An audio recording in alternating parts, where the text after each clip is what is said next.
አንተ አሜሪካን ሀገር የመኖሪያ ግሪን ካርድ አለ፣ ልጆች እዛ ናቸው ያሉት፣ ባለቤት እዛ ናት፣ ቢያንስ የተሻለ ሕክምና ያለው እዛ ነው። ለምንድን ነው እዛ ሄደህ ማስታከሙ የሚል ነገር በተደጋጋሚ ያነሳውለት ማለት ነው። ያው ቅድም እህታችን ያለችውን ነገር ነገረኝ። ሆስፒታል ገባሁኝ።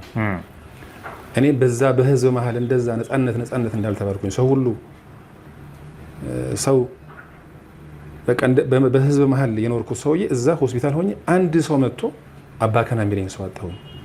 እና ሰው ባየው ቁጥር አልጋ ላይ ሆኜ ሰው እንደዚህ ነበር የሚናፍቀኝ አይነበረ መጥቶ ቴኬር የሚያደርገኝ ሰው አጣሁ። እንዴት ሊሆን ይችላል ያልኩት። በቃ እንደዛ ነው የነበረው አለኝ።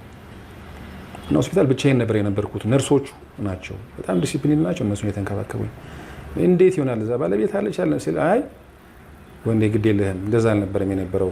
እንደውም እሷ በጣም ልብ የሚሰብር አጥንት የሚሰብር ነገር ሁሉ ተናግራኛለች። ከፈለግ ብትሆንና መጽሐፍን ይዘህ ሂድ። ምን ብትሆንና መጽሐፍን ከቤት ይዘህ መሄድ ትችላለህ። ከዛ ወደ ኢትዮጵያ መጣ። ቅድም እንዳለችው እህታችን እነሱ አገኙት። ከዛ ባለው ነገር በጣም ተጎሳቅሎ ተጎርቶ መጣ። መጨረሻ ላይ የአሜሪካው የሕክምና ጉዳይ እዛ ያለችው ባለቤቱ ቀና ነገር ስለሌላት ቀና ልብ ስለሌላት እና እሱን ለማገዝ ፈቃደኛ ስላልሆነች ነው ያልታከመው። ጉበት ያስፈልገዋል ተባለ በዛ በሚል እንጂ በዛ ደረጃ ተግባብቶ እሱም ያው እስከ መጨረሻ ሰዓት ድረስ በየወሩ $2000 እና ልጆቹ ምንም ሳያቋርጥ እያንዳንዱን ገንዘብ እያገዘ ልጆቹን እንዳሳደገ ለገ የነበረው ጥቅሙ ነው።